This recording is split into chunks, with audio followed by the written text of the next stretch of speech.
आज परमात्मा की अपार कृपा से बीबीपुर गांव में ये सत्संग हो रहा है, क्योंकि बहुत बड़े भाग होते हैं उन जीवों के जो वो इस मूल ज्ञान के सत्संग को सुन पाते हैं। क्योंकि चारों युग बीत गए, लेकिन अभी तक हम जन्म मरण से मुक्ति को प्राप्त नहीं कर पाए।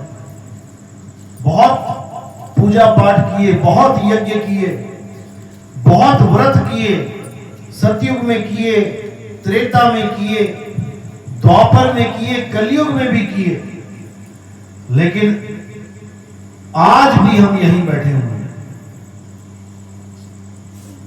आज भी हम यहीं हैं। इसका यह प्रमाण है कि हमारी मुक्ति नहीं हो पाई। चारों युग बीत रहे हैं, तो हमने जो गलतियां करी हमने उसको सुधारना है। क्यों नहीं मुक्ति हो पाई?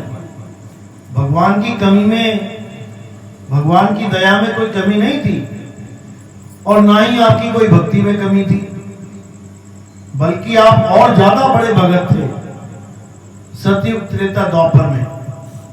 लेकिन फिर भी मुक्ति नाम की चीज आपको नहीं मिली।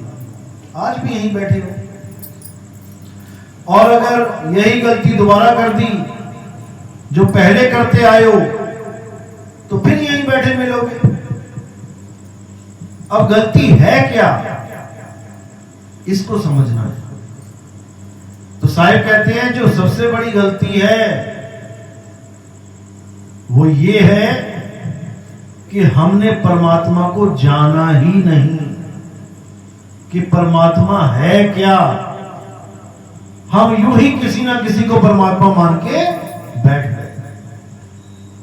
किसी ने किसी को परमात्मा घोषित करके उसकी पूजा कर ली, किसी ने कोई इष्ट देव बना लिया, किसी ने किसी को भगवान बना लिया अपने मनमाने आचरण के कारण। लेकिन जो सच में परमात्मा था उसको हम पहचान ही नहीं पाए। तो आज हम उसी का जिक्र करेंगे, उसी परमात्मा की महिमा गाएंगे जो सब जीवों का, सब आत्माओं का एक परमात्मा है। वो अलग अलग नहीं है कि हिंदुओं का अलग, मुसलमानों का अलग, सिखों का अलग, ईसाइयों का अलग। ऐसा बिल्कुल नहीं है।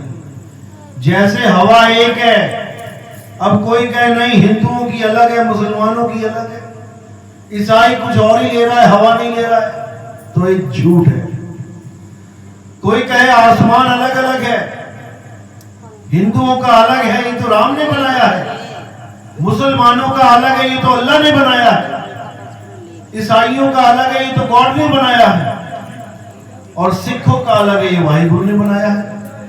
ये भी झूठ है। ये आसमान भी सबका एक है। पांचों तत्व सबके एक हैं। पानी एक है। हिंदू भी वही पीता है, मुसलमान भी वही पीता है, सिख भी वही पीता है, ईसाई भी वही पीता है। मुसलमान ये समझ के पीता है कि मेरे खुदा ने बनाया, हिंदू ये समझ के पीता है कि मेरे राम ने बनाया, ईसाई ये समझ के पी रहा है कि गॉड ने बनाया, और सिख ये समझ के पी रहा है कि वाहिगुरु ने बनाया। लेकिन पी सब पानी ही रहे हैं, क्योंकि वो एक है। अगर सबने अलग अलग पानी बनाए होते, अल्लाह ने अलग बनाया होता, राम ने अलग बनाया होता, तो सब पानी आपको अलग अलग दिखाई दे रहे होते। लेकिन उसको अलग करने वाला कोई माइकल पैदा ही नहीं है, तो अलग करे तो करे कैसे? इसी प्रकार जैसे तत्व अलग अलग नहीं है, इसी प्रकार परमात्मा भी अलग अलग नहीं है। हिंदुओं का भी वही है, मुसलमानों का भी वही है, सिखों का भी वही है, ईसाइयों का भी वही है। बस हम उसे पहचान नहीं पा रहे। हम फंस गए हैं अक्षरों के चक्कर में। मुसलमानों को रा और मां दो अक्षर नहीं भाते। राम बोलो तो उनको भाता नहीं है। हिंदू को 3 अक्षर नहीं भाते, अल्लाह, वो कहते ना हम नहीं मानते, जबकि ये अक्षर हैं। अल्लाह भी एक अक्षर है और रा और मां भी एक अक्षर है। हम अक्षरों के चक्कर में पड़ गए, लेकिन हमने उस ताकत को नहीं जाना जो सब में रमता राम है, जो सब में रम रहा है। अगर राम जी ने ये दुनिया बनाई है तो मुसलमान क्यों बनाए? ब्रह्मा जी ने ये दुनिया बनाई है तो उनकी गलती है, मुसलमान क्यों बनाए? जबकि सब कुछ ब्रह्मा ही बनाते हैं। अगर अल्लाह ने ये दुनिया बनाई है तो काफिर क्यों बनाए? अल्लाह की गलती है। अगर कोई मूर्ति पूजने वाला इस दुनिया में पैदा हो रहा है तो जिसको ये काफिर कहते हैं। तो गलती प्रोडक्ट की नहीं है, गलती कंपनी की है। कंपनी प्रोडक्ट बनाती है। अगर प्रोडक्ट में कोई प्रॉब्लम है तो आप प्रोडक्ट को तोड़ते नहीं हो, आप उसको बल्कि पैक करके वापस कंपनी में भेज देते हो। मोबाइल खराब हो जाए 1 साल से पहले तो उसको फोड़ दोगे क्या? फोड़ोगे नहीं, बचा बचा के रख के उसको वापस करोगे कि इसके बदले मुझे और दो। तो यहां पर हम प्रोडक्ट को फोड़ने में लगे हैं। हम मुसलमान को फोड़ दें, मुसलमान हमें फोड़ दे, लेकिन कोई भी ये बात नहीं कर रहा कि ये काफिर आप कहां से रहे हैं।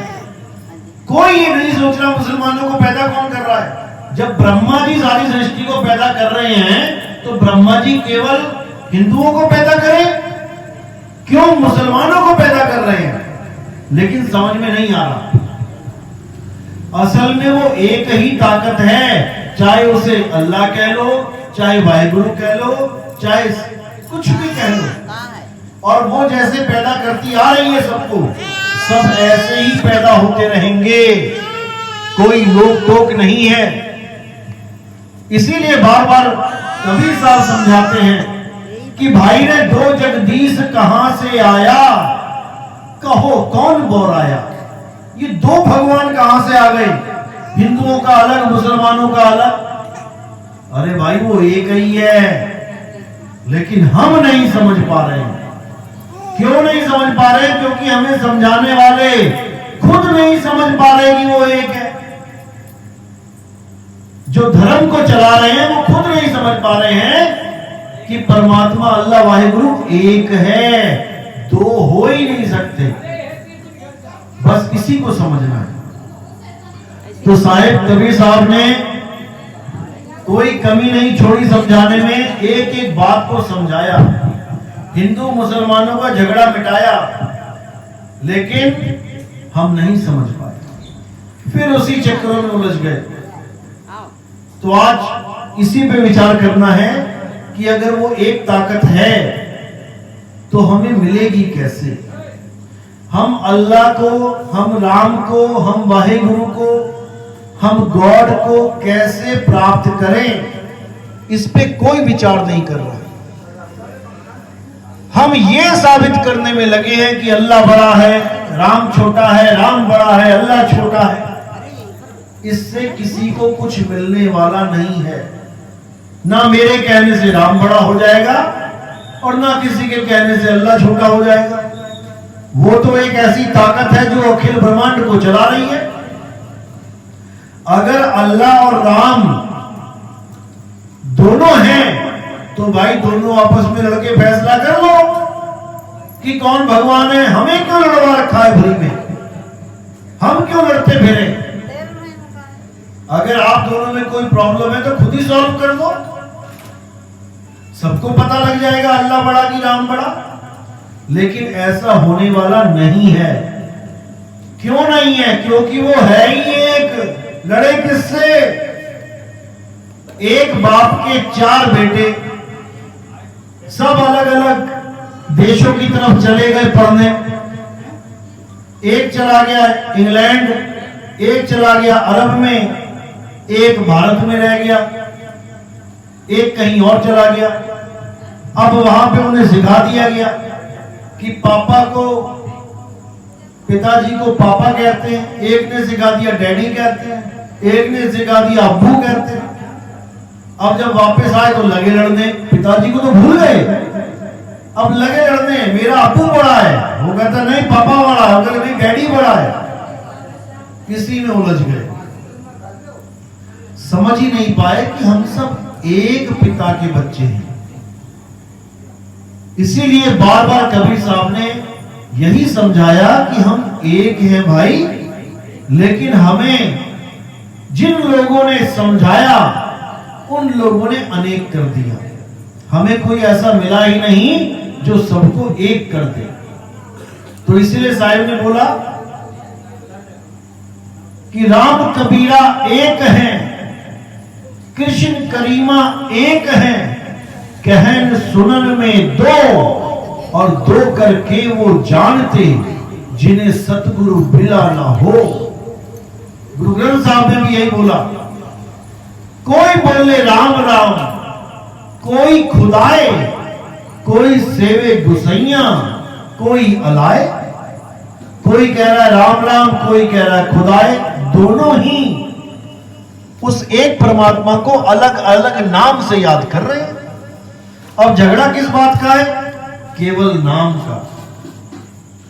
रा और मां, इन दो अक्षरों को बाकी धर्म वाले झेल नहीं पा रहे हैं, और हम आ और ला को नहीं झेल पा रहे हैं।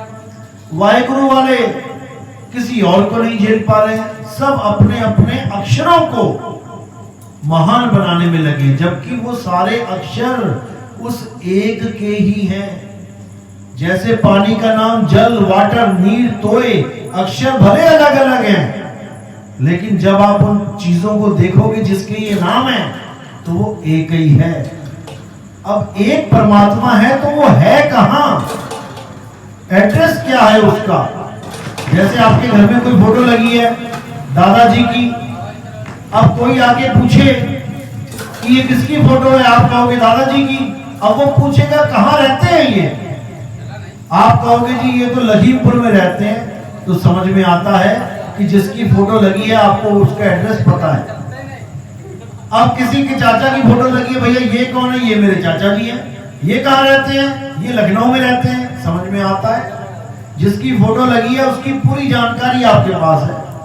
अब किसी की बुआ की फोटो लगी है, ये कौन है? बुआ जी हैं। ये कहां रहती हैं? ये चंदौसी में रहती हैं। यानी पूरी जिम्मेदारी है, पूरी जानकारी है आपको। अब राम जी की फोटो लगी है, अब कोई पूछे ये कौन है? राम जी कहां रहते हैं? कोई जानकारी नहीं। अब गणेश जी की फोटो लगी है घर में, भैया ये कौन है? ये हमारे देवता है गणेश जी। ये कहां रहते हैं? कोई जानकारी नहीं।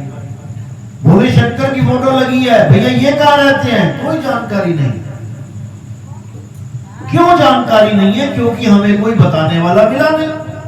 मुसलमान के घर में अल्लाह की फोटो लगी है, अल्लाह लिखा हुआ है, उसको पूछो ये कौन है? ये अल्लाह है। ये कहां रहते हैं? कोई जानकारी नहीं। ज्यादा से ज्यादा क्या है? 7 आसमान के ऊपर चलो रॉकेट लेके चलते हैं। आज के युग में तो आसमान को भी पार कर लें, लेकिन अल्लाह वहां नहीं मिलेगा, वरना मिल गया होता। अब ये राम, ये अल्लाह, ये वाहिगुरु कहां है? इसका एड्रेस क्या है? ये हमें हमारे धर्म ग्रंथ बताते हैं। हमें हमारे ही धर्म ग्रंथ बताते हैं। गीता क्या बोलती है? किस किस ने गीता पढ़ी है? हाथ खड़ा करो जरा। हम हिंदू हैं, हिंदू है ना सारे, तो किस किस ने गीता पढ़ी है? किसी ने नहीं पढ़ी। इसीलिए लड़ाई हो रही है। हमें यही नहीं समझ में आ रहा है कि हमने क्या करना है।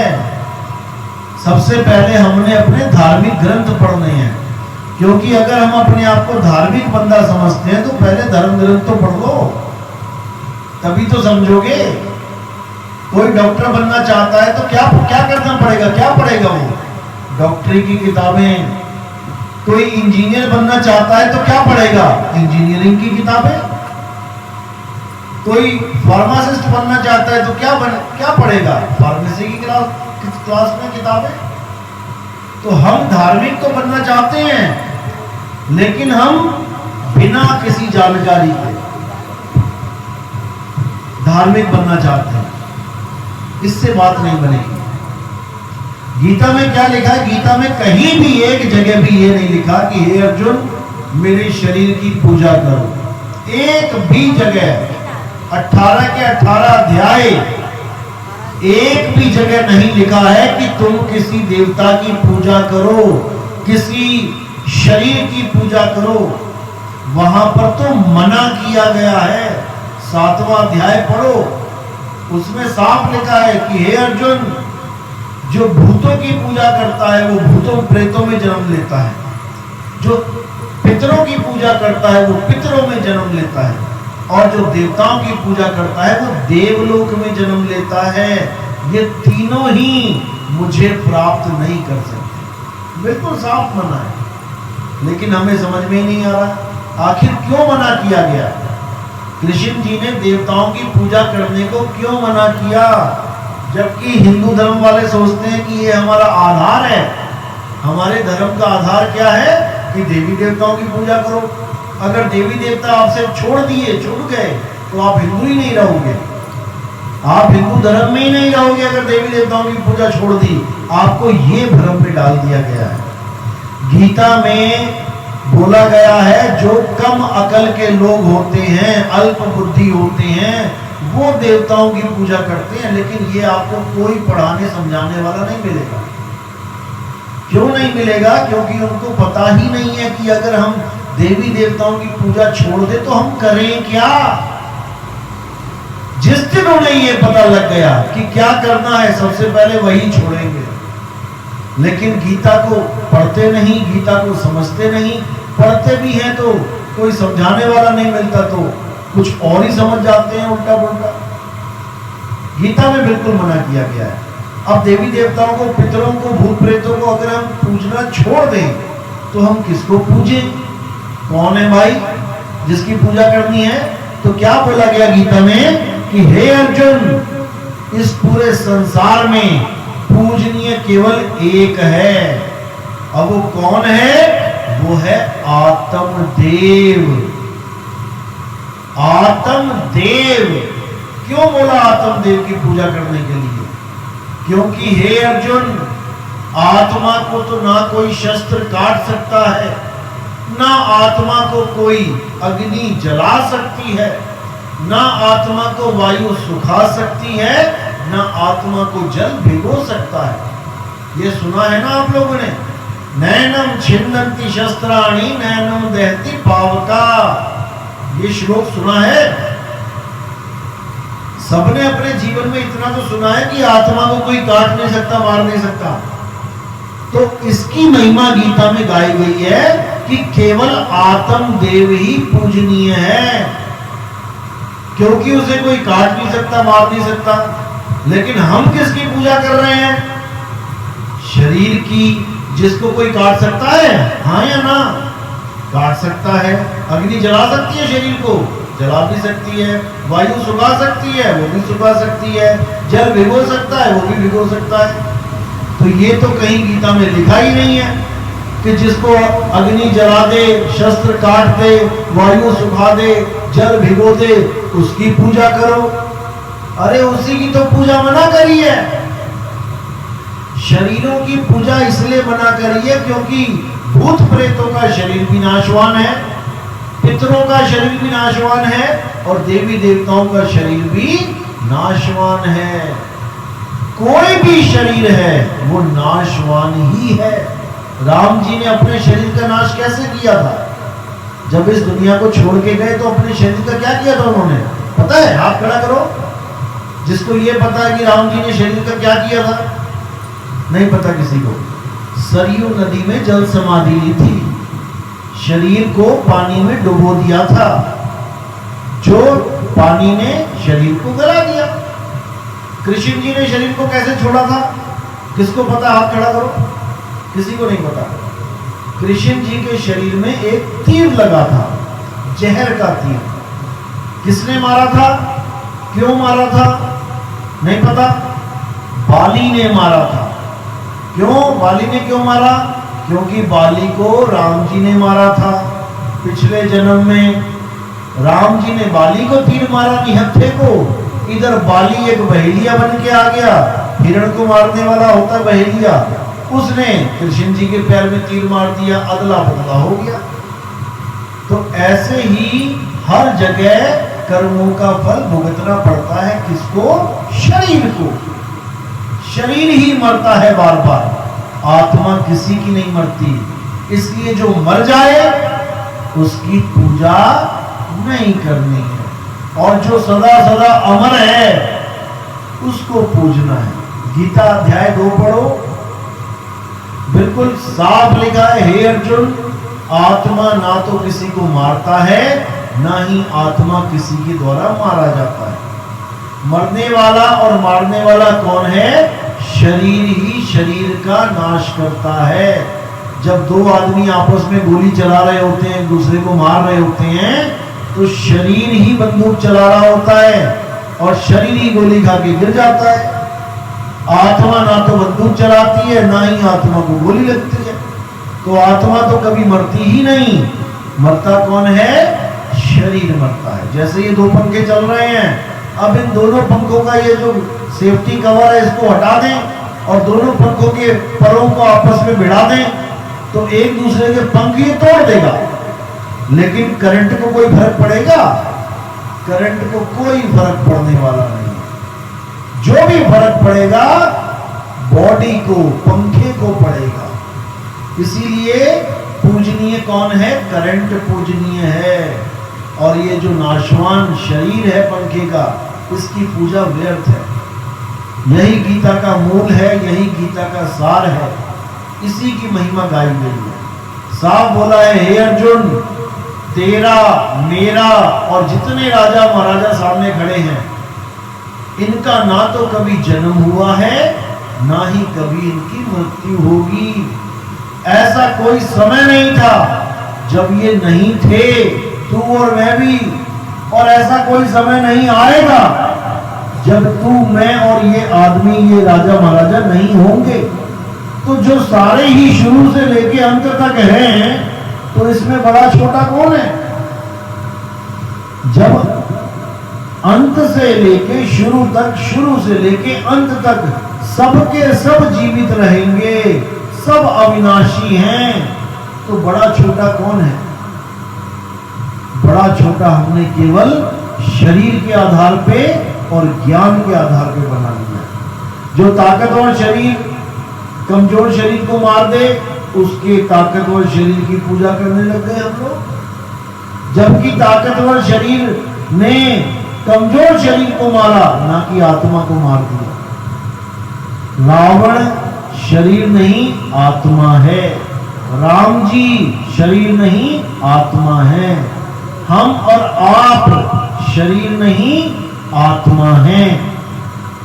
शरीर तो इस आत्मा के कपड़े हैं। हे अर्जुन, जैसे हम वस्त्रों को धारण करते हैं और वस्त्र पुराने हो जाने पर, फट जाने पर, जर्जर अवस्था में आ जाने पर हम उन वस्त्रों को बदल देते हैं, ऐसे ही जीवात्मा इस शरीर को धारण करती है। और जब ये शरीर बूढ़ा हो जाता है, जर्जर अवस्था में आ जाता है, तब ये जीवात्मा इसे खुद ही त्याग देती है। कोई जरूरी नहीं कि कोई मारे आपको तभी मरोगे, बिना मारे भी मर जाओगे। तो ये शरीरों का खेल है भाई। शरीरों से हट जाना है और आत्मा में रम जाना है, तभी आप आत्मज्ञानी कहलाएंगे, तभी आप सनातनी कहलाएंगे। सनातन का मतलब है सबसे पुराना, जिसका कोई आदि और अंत ना हो। लेकिन अगर आप किसी शरीर की पूजा करते हैं तो आप सनातनी नहीं हो सकते, केवल नाम के सनातनी। तो अर्जुन को बिल्कुल क्लियर कर दिया कि हे अर्जुन, अगर तुम सत्य की पूजा करना चाहते हो तो तुम क्या करो? तुम किसी भेदी गुरु के पास जाओ, जिसने आत्मा के ज्ञान को समझ लिया है, जो जान गया है कि आत्मा क्या है और शरीर क्या है। दुनिया केवल आत्मा का नाम लेती है, आत्मा को जानती नहीं कि आत्मा है क्या।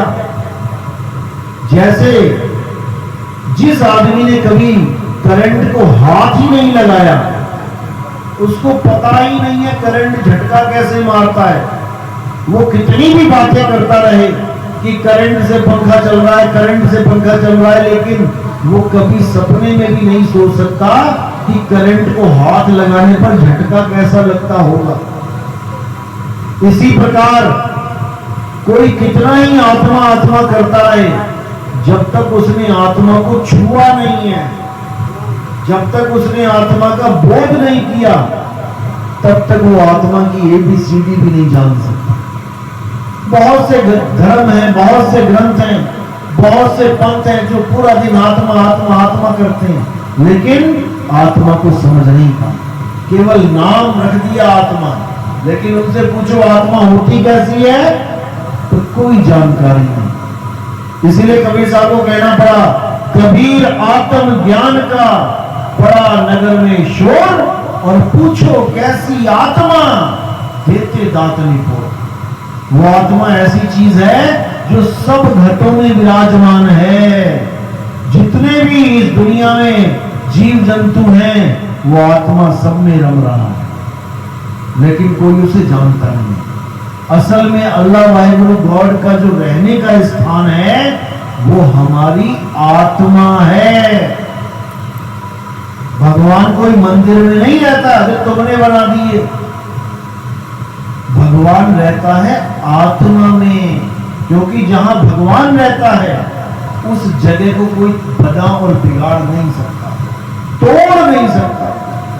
लेकिन तुमने जो घर बनाया भगवान का, वो कोई और दूसरे धर्म वाले आए, 10,000 20,000 1 लाख बंदा वो तोड़ के चले गए, यानी भगवान का ही घर तोड़ दिया और भगवान कुछ भी न कर पाया।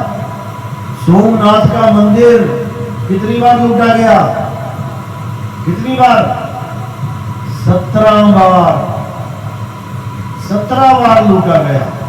भगवान अपने मंदिर को भी नहीं बचा पा रहे हैं। क्यों? तुम्हारा घर कोई लूट के दिखाए तुम्हारे आगे, तुम्हारा टीवी उठा के लेके जाके दिखाए, फ्रिज लेके जाके तुम लड़ पड़ोगे, तुम झगड़ा कर लोगे। लेकिन भगवान का मंदिर 17 बार लूट लिया गया। भगवान क्या कर रहा है भाई? क्योंकि भगवान मंदिर में नहीं है। अगर भगवान मंदिर में होता तो कोई उसमें जा सकता था क्या बिना उसकी परमिशन? भगवान कहां बैठा है? भगवान तुम्हारी आत्मा में बैठा है। जहां भगवान बैठा है वो जगह अविनाशी है, इसीलिए आत्मा अविनाशी है। आत्मा को कोई नहीं मार सकता। क्यों? क्योंकि आत्म में राम, राम में आत्म, चीनस गुरुमुख विचार। आत्मा में ही राम बसा है और राम में मेरी आत्मा बसी है। आत्मा में ही अल्लाह है, अल्लाह में आत्मा है। आत्मा में वाहिगुरु है, वाहिगुरु में आत्मा, ये दो हो ही नहीं सकते, ये दो हो ही नहीं सकते। लेकिन हमें एड्रेस नहीं पता, इसलिए हम कभी काबा भागते हैं, मुसलमान काबा भागते हैं और हिंदू काशी भागते हैं। तो कबीर साहब क्या कह रहे हैं? जल में मीन प्यासी, मुझे देखत आवे हासी, आत्म ज्ञान बिना नर भटके, कभी काबा कभी काशी। आत्म ज्ञान बिना नर भटके। तुम्हें आत्म ज्ञान नहीं है, इसलिए तुम भटक रहे हो। कहां भटक रहे हो? मुसलमान काबा में भटक रहे हैं और हिंदू काशी में भटक रहे हैं। ना अल्लाह काबा में रहता है, ना भगवान काशी में रहते हैं। भगवान कहां रहते हैं? भगवान हमारी आत्मा में रहते हैं। आप भजन भी गाते हो, मेरे रोम रोम में बसने वाले राम, मैं तुमसे क्या मांगू। गाते हो रोम रोम में बसने वाले राम, और जाते कहां हो ढूंढने? मंदिर में। गाते हो मैं तुमसे क्या मांगू, और जितनी भी चीजें हैं सब वहीं जाके मांगते हो।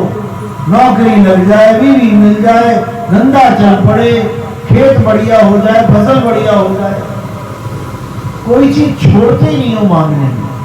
बिल्कुल करनी और कथनी में जमीन आसमान का अंतर, इसीलिए वो नहीं मिल रहा है।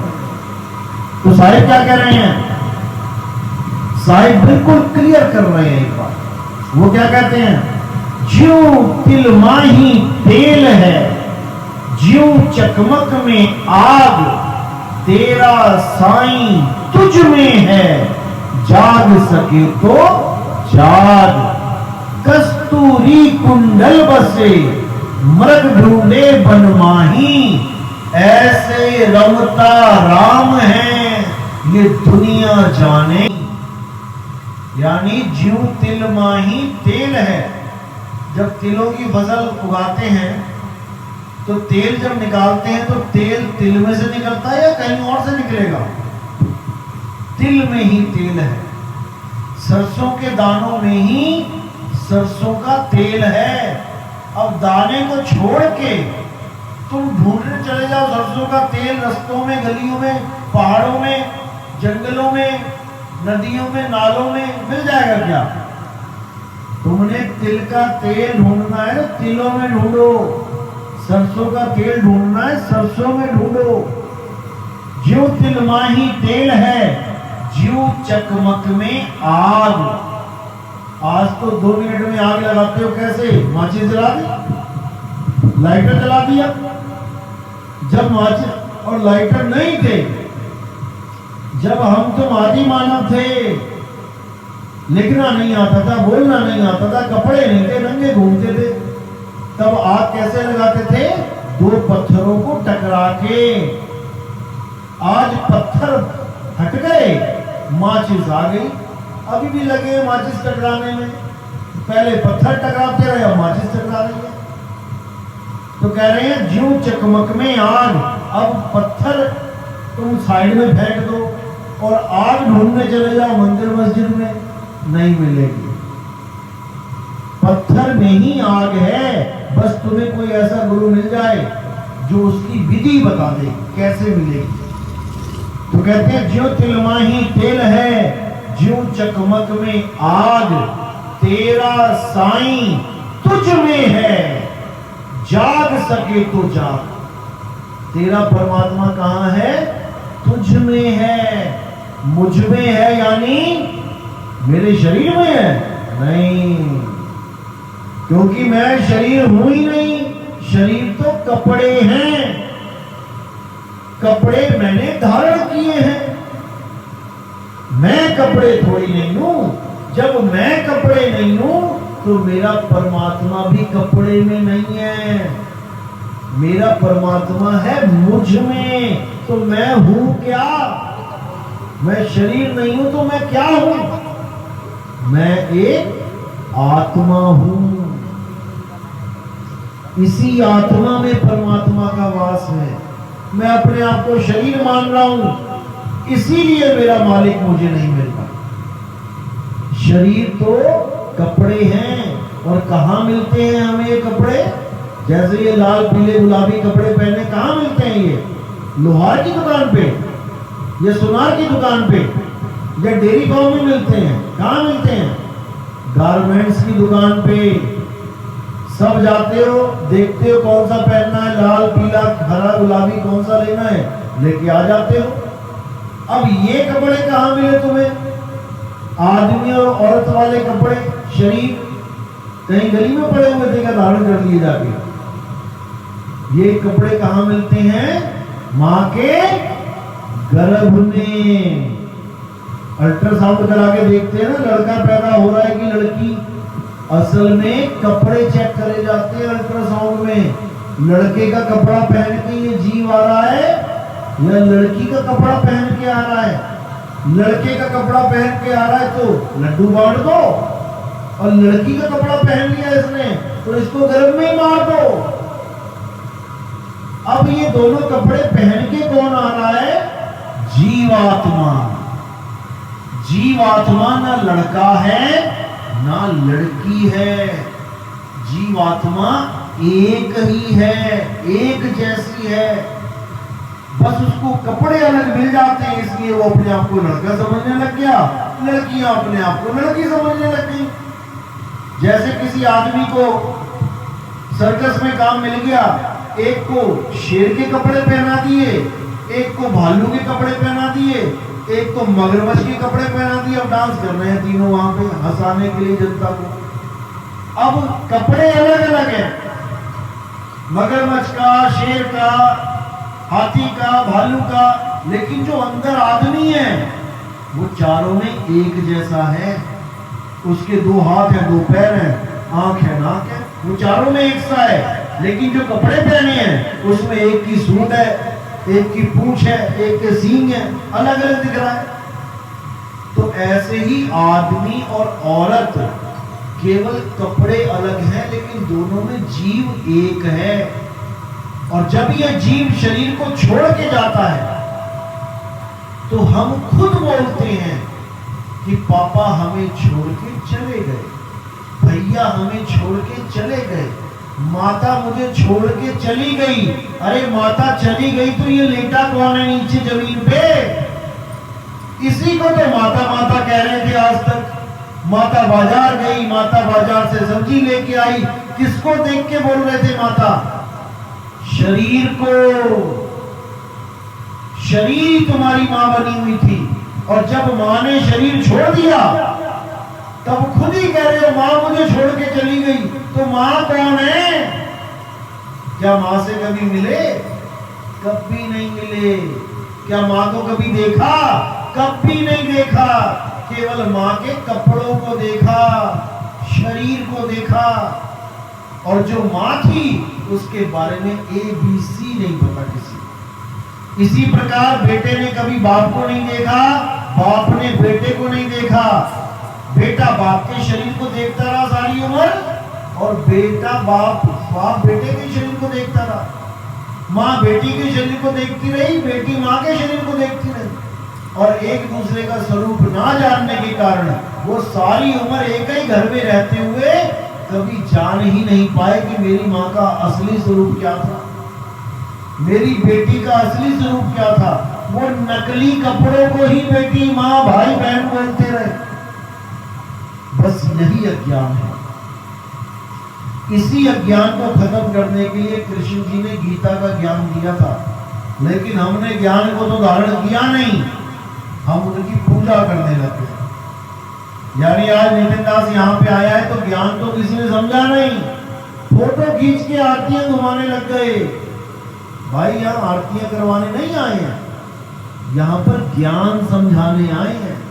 आरती तो फॉर्मेलिटी है कि चलो कोई गुरु महात्मा संत महात्मा आए उनकी आरती कर ली, लेकिन मेन मुद्दा ज्ञान है, ताकि तुम्हारी मुक्ति होवे, तुम्हें इस पिंजरे से निकाल के तुम्हें अमर लोक ले जाया जाए जहां पर कभी मरोगे नहीं। यहाँ तो एक पल का भरोसा नहीं है, पता नहीं कल को कौन मर जाए। लेकिन जो हमारा असली देश है वो अमर लोक है, वहां पहुंच के कोई नहीं मरता, सदा सदा के लिए अमर हो जाते हैं। दोबारा शरीर ही धारण नहीं करना पड़ेगा, मरेगा कौन?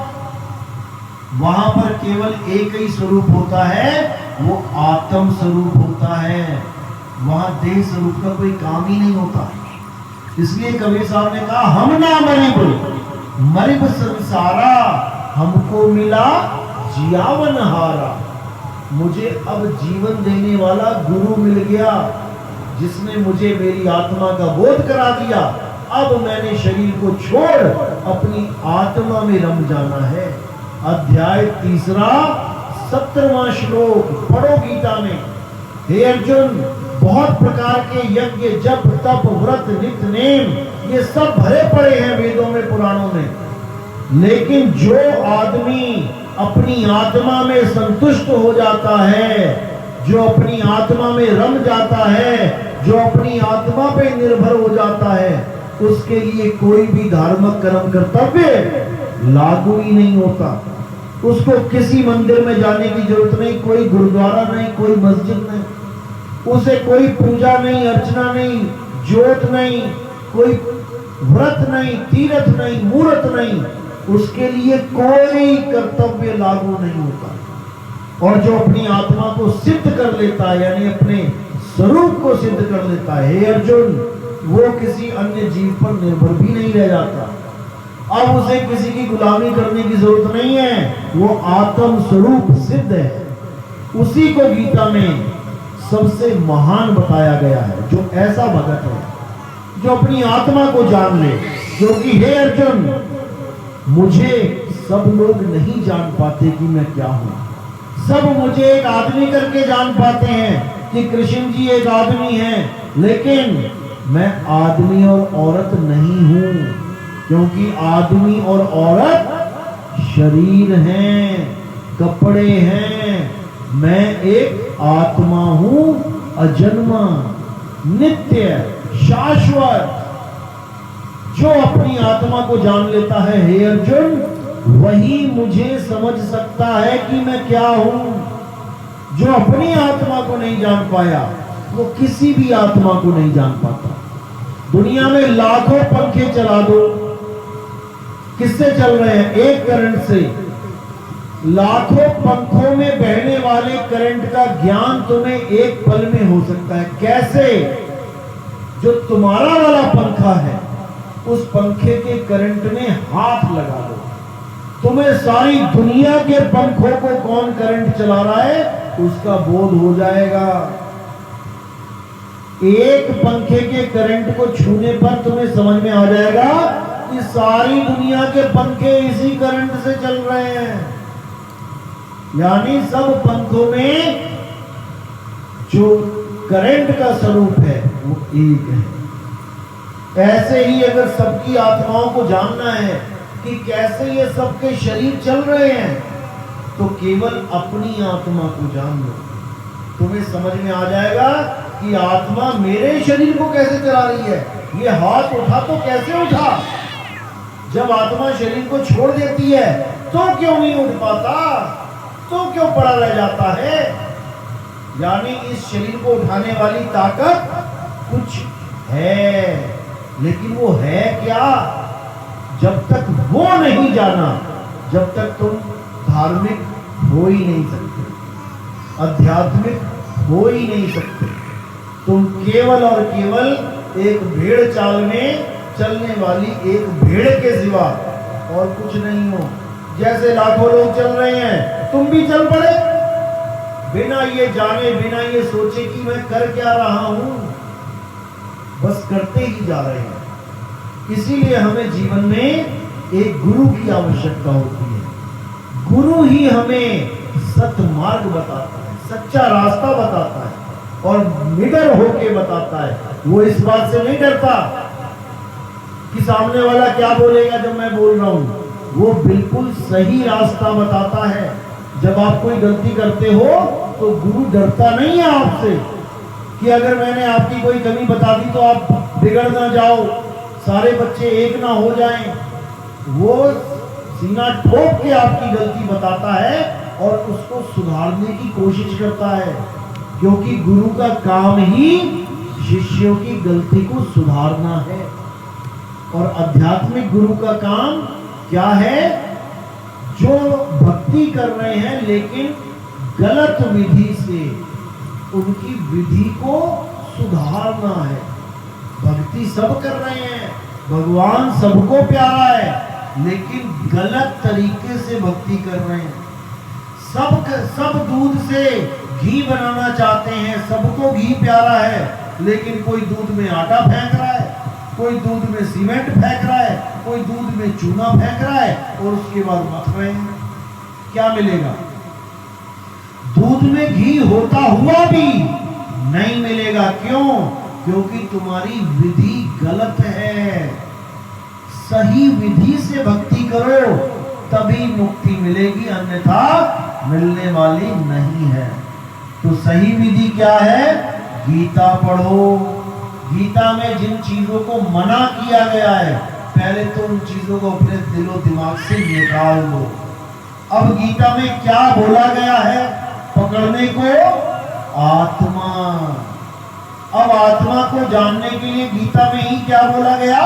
अध्याय 4 34वां श्लोक। हे अर्जुन, अगर तुम सच में आत्मा तत्व को जानना चाहते हो तो तुम ऐसे गुरु की शरण में जाओ जिसने आत्मा का ज्ञान प्राप्त कर लिया है। वही तुम्हें तुम्हारे शरीर स्वरूप से हटके आत्म स्वरूप का बोध कराएगा। केवल वही करा सकता है, अन्यथा तुम्हें जितने भी गुरु मिलेंगे वो तुम्हें आदमी और औरत घोषित कर देंगे कि तू आदमी, तू औरत, और मेरी फोटो खींचो और घर में लगाओ और खूब अगरबत्ती करो। किसकी कर रहे हो? आदमी की फोटो खींच के ले गए तुम। आदमी क्या है?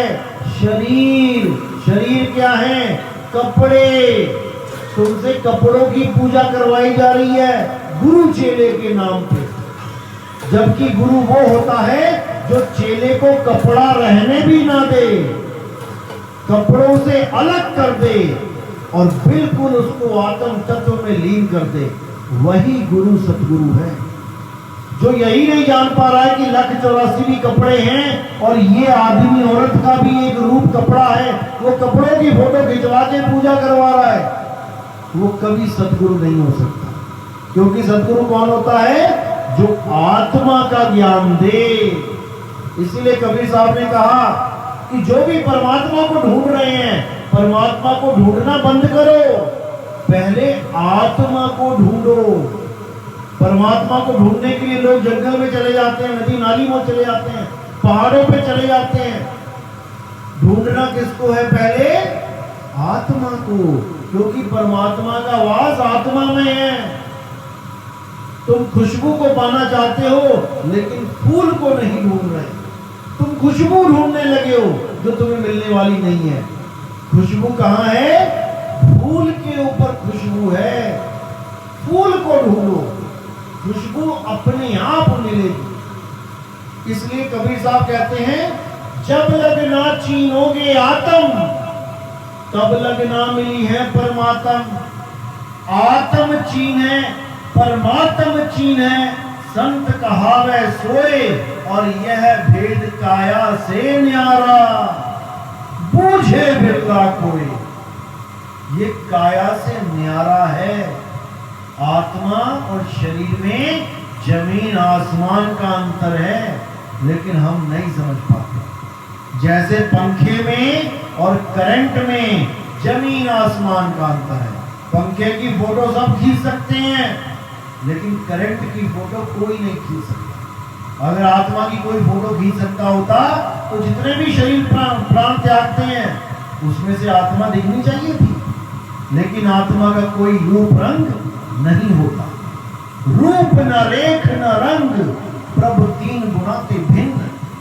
वो सबसे न्यारा है, वो आत्म स्वरूप परमात्मा है। लेकिन उसका भेद तभी मिलता है जब आप किसी गुरु को धारण करते हैं। वो गुरु ही आपको आपकी आत्मा का ज्ञान देता है, और जितने भी भ्रम आपके जीवन में हैं उन सबको आपके जीवन से अलग कर देता है। तब जाके आप निर्मल होते हो, मल रहित होते हो। मल क्या है? ये जितना भी आत्मा के अलावा ये पसारा दिख रहा है, यही मल है, गंदगी है। कितना अच्छा लगता है लड्डू, पेड़ा, गुलाब जामुन पड़ा हुआ दुकानों में, और जब इसको खा जाते हो तो क्या बन के निकलता है? मल। इतनी अच्छी अच्छी चीजें खाओगे, हजार रुपए किलो की बर्फी खा लो, क्या बन के निकल रहा है? मल। इसी को बोला ये तन विष की बेलरी, जो मर्जी डाल दो इसमें, मल ही बन के निकलेगा। किसका गुमान है? अरे ये तन विष की बेलरी, गुरु अमृत की खान, और शीश दिए जो गुरु मिले तो भी सस्ता जान। अगर गर्दन कटवाने के बाद भी गुरु मिल जाए ना तो बड़े भाग हैं तुम्हारे, क्योंकि एक बार गर्दन कटाई और गुरु नहीं मिला जीवन में तो कितनी बार गर्दन कटेगी? जितनी बार मुर्गी बनोगे कटेगी, जितनी बार बकरे बनोगे कटेगी, हिरण बन गए कटेगी। पानी पीने जाओगे तालाब में हिरण बन के, कौन इंतजार कर रहा होगा वहां पे तुम्हारा? या तो कोई शेर या मगरमच्छ कि आ बेटा तू पानी पी के देख। जान से जाओगे। आज तो इंसानी चोला है, 2000 लीटर की टंकी भर ली तुमने, ना महीना भर पानी आए तो उस 2000 लीटर में भी आराम से कितने दिन निकाल लो। सोने के लिए कुंडी है, कुंडी लगाई, ताला लगाया, चिटकनी लगाए, सो गए। और जब हिरण बन गए जंगल में, कौन सा ताला लगाओगे, कौन सी चिटकनी लगाओगे? खड़े खड़े सोना पड़ेगा। और शेर चीते रात में ही शिकार करते हैं, तुम्हें सोना भी नसीब नहीं होगा, भागते फिरोगे, जान बचाओगे अपनी, ऐसी हालत हो जाएगी। लेकिन अभी इंसानी चोले में समझ में नहीं आ रहा, क्योंकि मजे लगे हुए हैं। गर्मी लगी, एसी लगा दिया, पंखे चला दिए, ठंड लगी, हीटर लगा दिया, हर फैसिलिटी मिली हुई है, लेकिन आत्मा का ज्ञान नहीं मिलेगा।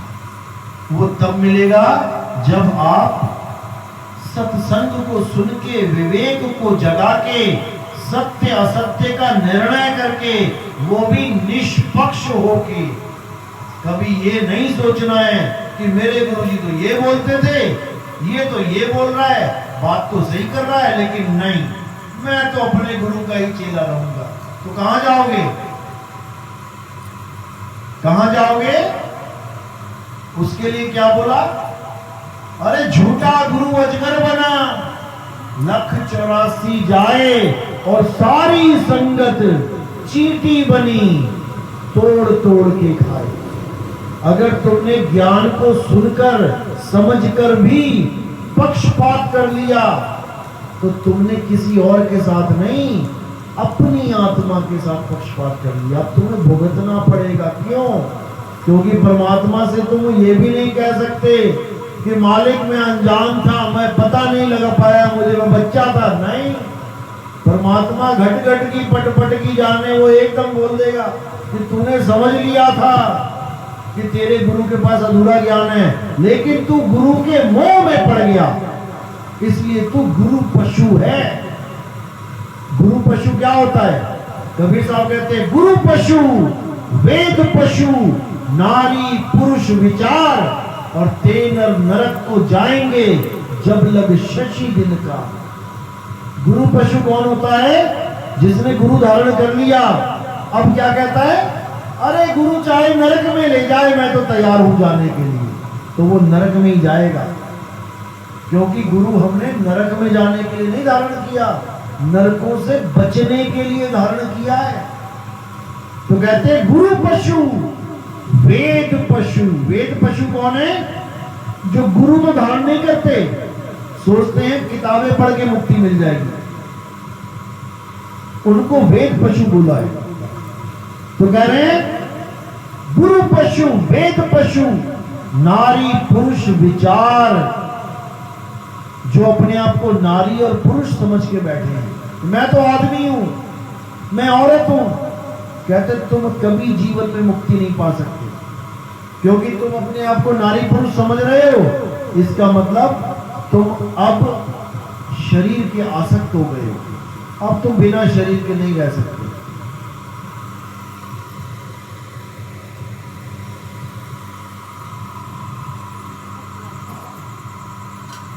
कुछ ऐसे ही तुम्हारे शरीर की मृत्यु होने वाली होगी, तुम सोचने लग जाओगे कि मैं मरने वाला हूं, मैं मर रहा हूं, क्योंकि तुम ये जान ही नहीं पाए कि तुम एक आत्मा हो। तुम ये सोच के बैठे हो मैं शरीर हूं। तो जब शरीर मरेगा तो तुम्हारी हालत, और तुम पूरा जोर लगा दोगे कि ये शरीर ना मरे, बस यही बीज है अगले जन्म का। क्योंकि तुमने पूरी आस लगा दी कि मैं ना मरूं, तो यही आस अब पूरी होगी।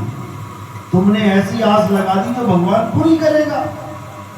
इसीलिए बोला माया मरी ना मन मुआ, मरी मरी गया शरीर, आशा तृष्णा नाम हुई, कह गए संत कबीर। शरीर मरने के बाद भी आशा तृष्णा रूपी बीज मरते नहीं हैं, वो बीज नए पेड़ को जन्म दे देते हैं। यानी तुम्हें नया शरीर मिलेगा, और कैसा मिलेगा? तुम्हारे कर्मों के अनुसार। खूब बकरे खाए हैं, खूब मुर्गियां खाई हैं, तो ऐसा चोला मिलेगा, बकरे मुर्गी खाओ। जंगल में कोई सियार का, कोई भेड़िए का, कोई शेर चीता भालू का, ऐसा मिल जाएगा शरीर, और खाते रहो मीट सारा दिन। तो इसीलिए संत महात्मा आके पहले आपके जीवन से इन विकारों को दूर करते हैं। इन मीट मांस अंडा मुर्गी दारू गांजा अफीम चरस भांग तंबाकू इन सब को आपसे दूर करते हैं, ताकि अगर आप भक्ति पूर्ण भी ना कर पाओ तो कम से कम इंसानी चोला तो मिल जाए। ऐसा काम तो कर देते हैं कि कम से कम इंसानी चोला मिल जाए, नहीं तो जानवरों की तरह जिए जानवरों की तरह चले गए, क्या मिला? कुछ नहीं मिला। तो इसलिए सबसे पहले तन निर्मल फिर मन निर्मल। पहले तन के विकार हटाने हैं, ये गलत चीजों को नहीं खाना है, जीव हत्या नहीं करनी है। उसके बाद मन निर्मल, काम क्रोध लोभ मोह अहंकार इन पांचों को ऐसे निचोड़ देना है कि ये दोबारा सिर न उठा पाए। कैसे निचोड़ोगे? बहुत आसान भी है और बहुत दुष्कर भी है। आसान कब है? जब तुम सारी दुनिया के ये जितने भी जीव बैठे हैं इनको तुम जीव मान लो, आत्मा मान लो, तो बिल्कुल आसान है। लेकिन तुम इसको लड़का लड़की अमीर गोरा काला इन चक्करों में उलझोगे तो काम भी आएगा, क्रोध भी आएगा, लोभ भी आएगा, मोह भी आएगा, अहंकार तो साथ में है ही है। तो इन पांचों से बच नहीं सकते। प्रेम और मोह देखने में सुनने में एक से लगते हैं। मैं अपनी मां से बहुत प्रेम करता हूं, मेरी मां का मोह बहुत है मुझे, मेरे बच्चों का मोह बहुत है। मोह एक विकार है और प्रेम एक ताकत है। जिन प्रेम किया तिन ही प्रभु पाया, ऐरी मैं तो प्रेम दीवानी, मेरा दर्द न जाने कोई। मैं मोह दीवानी नहीं बोला मीराबाई ने, मैं प्रेम दीवानी। गुरु से प्रेम, संगत से प्रेम, जीवों से प्रेम, यही धर्म है। असली धर्म यही है, दया और प्रेम। प्रेम होगा तभी तो दया करोगे। अब प्रेम ही नहीं है, बकरे ही काटोगे फिर निर्दयी होगे। तो इसी को समझना है, सबसे प्रेम करना है। कोई हिंदू नहीं, कोई मुसलमान नहीं, कोई सिख नहीं, कोई ईसाई नहीं, सबसे पहले वो इंसान है। दृष्टि में इंसान है जो दिख रहा है, और अगोचर में वो जीव है, मालिक के परमात्मा के जीव है। वो शरीरों की वजह से इंसान दिखाई दे रहे हैं। यही इंसान का चोला चला गया, बकरे बन के आ गए। तुम्हारी माँ ने चोला छोड़ा, तुमसे प्रेम था, तुम्हारी ही बकरी का एक बच्चा बन के आ गया तुम्हारी माँ। तुमने उसी को कसाईयों के हाथ बेच दिया अपनी माँ को, और वो कहती है अरे मैं पहचान मुझे, लेकिन नहीं पहचान पाए। क्यों? चोला बदल गया। हम चोले को पहचान रहे हैं, जीव को नहीं पहचान रहे। चोला बदल गया, रिश्ते बदल गए। मेरी माँ बकरी बन के आ गई, अब वो मेरी माँ नहीं है। अब तो कुकर में डालूंगा, उसको पकाऊंगा। तुम्हारी आत्मा कांप जाएगी अगर बकरी एक बार बता देना वो कौन है, तुम्हारे रोंगटे खड़े हो जाएंगे। लेकिन तुम्हें समझ में नहीं आ रहा, क्यों? माया ने ऐसा चरम दृष्टि का रोग दे दिया, चरम दृष्टि का कुल्फा देके तुम्हें राख भरमाई हो। ये कुल्फी है, कुल्फी खाइए ना डंडी वाली, जब चाट के कुल्फी लास्ट में क्या बचता है? वो लकड़ी सी गंदी सी, फिर फेंक देते हो। बस यही है माया। खूब चाटो इसको, शरीर को, और बीच में क्या मिलेगा? ये जो चमड़ी है इसको एक बार खींच दो ना, सुंदर से सुंदर नारी, सुंदर से सुंदर आदमी, तुम देख नहीं पाओगे उसको। केवल चरम दृष्टि का कुल्फा देके शादियों के लिए लड़का लड़की देखने जाते हैं, क्या देख के आते हो? केवल चमड़ी, चमड़ी के व्यापारी हो। लेकिन साहिब क्या कह रहे हैं कि ये चमड़ी नहीं है भाई, ये तुम नहीं हो, ये तुम्हारा पिंजड़ा है, तोते का पिंजड़ा है। जैसे तुमने एक पिंजड़ा लिया है, उसमें तोता रख दिया, अब तोते को पिंजड़ा और पिंजड़े को तोता कौन बोलेगा? कोई नहीं बोल सकता।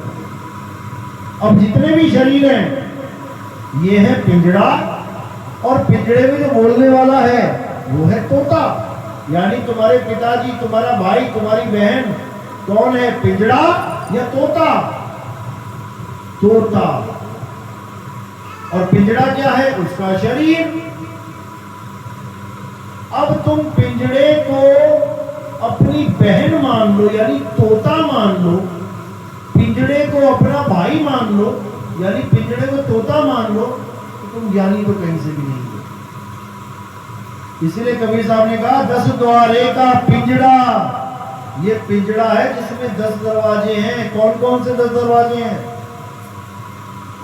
2 कान के छेद, 2 आंख के छेद, 2 नाक के छेद, कितने हो गए? 6। 1 मुंह का छेद, कितने हो गए? 7 दरवाजे। और 2 कहाँ है? लैट्रिन बाथरूम के दरवाजे। ये 9 दरवाजे हैं जिसमें से तुम्हें अंत में निकाला जाएगा। जब तुम्हारी मृत्यु होगी तो कैसे निकलोगे इस घर में से? इस पिंजड़े में से तोता कैसे निकलेगा? लैट्रिन निकल जाएगी मरते हुए, पेशाब निकल आएगा, जीभ इतनी बाहर आ जाएगी, कानों में से खून आ जाएगा, आंखों में से आंखें बाहर आ जाएंगी, नाक में से ब्लड आ जाएगा। इन 9 दरवाजों में से सारी दुनिया के जीव निकलेंगे, चाहे कुत्ता होए, बिल्ली होए, चाहे कोई होए, हिंदू होए, मुसलमान होए। अब इन 9 दरवाजों के अलावा एक 10वां दरवाजा भी है, क्योंकि कबीर साहब ने वाणी में क्या बोला? 10 द्वारे का पिंजड़ा, तामे बोले कौन? वायु बोलती है इसमें। जब तुम बोलते हो कुछ तो पहले क्या खींचते हो? पहले सांस लेते हो, अब बोलोगे कुछ भी, और जैसे ही सांस खत्म हुई तुम्हारे अक्षर खत्म हो जाएंगे, बोल ही नहीं पाओगे कुछ, फिर दोबारा सांस लेनी पड़ेगी। तो कौन बोल रहा है? वायु के द्वारा अक्षर निकल रहे हैं। 10 द्वारे का पिंजड़ा, तामे बोले कौन? अरे रहीवे को अचरज है, पूरा सो अचरज कौन? तोता ऐसे पिंजड़े में रहता है जिसमें 9 दरवाजे खुले पड़े हैं, लेकिन तोता उड़ता ही नहीं। तो कह रहे हैं अगर उड़ भी जाए तो इसमें अचरज क्या है? वो तो एक दिन उड़ना ही है, उड़ जाएगा हंस अकेला। तो करना क्या है? किस दरवाजे से निकल के कहां पहुंचना है? तोते ने बस इतना ख्याल करना कि वो पिंजड़े में आया कैसे, यानी आप इस शरीर में आए कैसे, कहां से आ गए आप इस शरीर के अंदर, और जब शरीर छोड़ोगे तो कहां जाओगे? बस तुमने इतना विचार करना है। तो साहब कहते हैं आया है तू कहां से, जाना तुझे कहां है, इतना बस विचार ले, हो गया भजन मन की तरंग मार ले, हो गया भजन। तो 5 विकारों को हम कैसे साधेंगे? आत्म स्वरूप के द्वारा साधेंगे। रामलीला देखिए ना, एक राम बनता है, एक रावण बनता है, और एक सीता बनती है, एक मंदोदरी बनती है। कौन होते हैं वो लोग? चारों ही लड़के होते हैं, लेकिन एक ने लड़की के कपड़े पहन लिए बढ़िया बढ़िया, और एक ने लड़के के पहन लिए, राजा के पहन लिए, एक ने रानी के। अब वो वहां नाटक कर रहे हैं शादी का कि तू मेरी बीवी, मैं तेरा पति, लेकिन स्टेज से जब उतरते हैं वो अपने घर भाग जाता है, वो अपने घर भाग जाता है। स्टेज से उतरने के बाद कोई कहे तू शादी कर इससे, करेगा क्या? कभी नहीं करेगा। क्यों नहीं करेगा? क्योंकि वो जानता है कि ये लड़की है ही नहीं, ये तो लड़का है, इसने केवल लड़की के कपड़े पहन लिए। ये बोध अवस्था है। तुम्हारे सामने लड़की आती है, तुम लड़की के साथ शादी करने के लिए हाँ कह देते हो, क्योंकि तुम्हें यह समझ ही नहीं आया कि जैसा मैं हूं वैसी वो है। ये लड़की है ही नहीं, ये तो शरीर है इसका। ये भी एक आत्मा है, मैं भी एक आत्मा हूं। आत्मा आत्मा भाई भाई, लेकिन नहीं समझ में आता। क्यों? क्योंकि तुम केवल माया को देख रहे हो, जो माया के पीछे ताकत खड़ी है, तुम्हारी दृष्टि वहां तक नहीं जा रही। इसीलिए ये दुविधा है। तो क्या करना है? अपनी आत्मा को जानना है। अपनी आत्मा को जान के तुम्हें सब में आत्मा दिखाई देने लग जाएगी। हर जगह तुम्हें परमात्मा दिखाई देने लग जाएगा। ये चेतना, यही परमात्मा का गुण है। देखो, हिल रहे हैं, डुल रहे हैं, चल रहे हैं, ये चेतना ही है जिसको जीव बोला गया। जीव निकल गया, अब हिल डुल के दिखाए कोई, उंगली तक ना हिला पाए कोई। तो जिसकी वजह से उंगली हिल गई थी, वो कौन था? वो और तुम एक ही हो, दो नहीं हो सकते। चलो, तो सत्संग तो पूरी रात, पूरा दिन, पूरा साल, पूरा जो मर्जी करो, पूरा जन्म सुनते रहो, वो खत्म नहीं होगा। लेकिन फिर भी जो पूरे ज्ञान को समझना चाहता है, ये तो केवल ट्रेलर है, 1 घंटे का, आधे घंटे का। पूरी फिल्म अगर देखनी है तो YouTube चैनल पे कहत कबीर सुनो भाई साधो नितिन दास, आपने बस ये लिखना है। कहत कबीर सुनो भाई साधो तो आपने सुना ही है, वाणी भी है कबीर साहब की, हर जगह लिखा भी होता है, हर दोहे के बाद कहत कबीर सुनो भाई साधो, उसके बाद केवल मेरा नाम लिखना है आपने, नितिन दास, या फिर आप सीधे लिख दो नितिन दास के सत्संग। आपको हर सत्संग सामने आ जाएगा। मेरे नाम से सैकड़ों चैनल बनाए हैं लोगों ने, मेरा केवल एक है, कहत कबीर सुनो भाई साहब। आप उसमें सुनोगे, अच्छी बात है।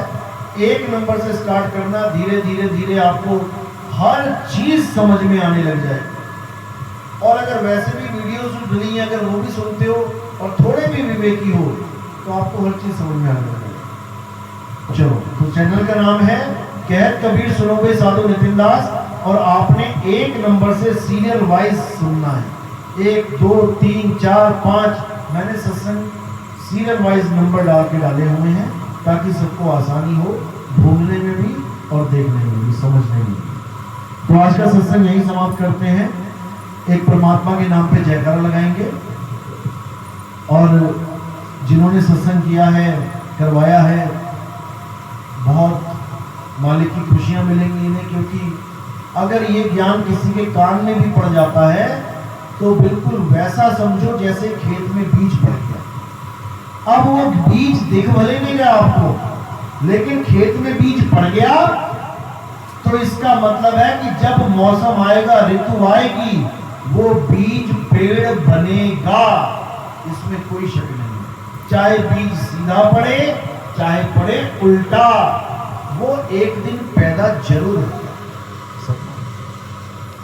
तो ये जो आज आपके कान में बीज पड़ा है, कभी ना कभी, भले आज आपको कुछ भी समझ में ना आया हो जो मैंने बोला, लेकिन एक समय ऐसा आएगा जब यही ज्ञान आपको दोबारा याद आएगा कि किसी संत महात्मा ने, किसी साधु ने मुझे ये चीज बोली थी और अब वो मेरे काम की है। तो सत्संग कराने वालों को भी इसलिए मैं जय बुलाता हूं, ताकि परमात्मा की अपार कृपा उन पर भी बरसे। तो फिर जयकारा लगाना है मालिक के नाम पे। बोलिए परम पिता परमात्मा की, सदगुरु बंदी छोड़ कबीर साहिब की, सभी संतों की, सभी भक्तों की, आज के आनंद की, सत्संग कराने वालों की, इनके माता पिता की, इनके बाल गोपाल की, सकल हंस की बंदगी, साहेब बंदगी, सतनाम सत। तो मेरा सत्संग समझ में आया, हाथ खड़े करो। आप हाथ खड़े करिए जिसको समझ में आया, सच में समझ में आया है। और जिसको नहीं समझ में आया, अब वो हाथ खड़े करे। जिसको बिल्कुल भी समझ में नहीं आया, और वो सवाल भी पूछ सकता है, ताकि किसी और को भी समझ में आ जाए कि उसको क्या चीज नहीं समझ में आई। आपको नहीं समझ में आया, आपको आया कि नहीं आया? सबसे लास्ट में आपकी बात कर रहा हूं, नीली शर्ट, आया समझ में? चलो, क्योंकि आपका हाथ लास्ट तक खड़ा था ना, तो मुझे लगा शायद नहीं आया। चलो, बहुत अच्छी बात है।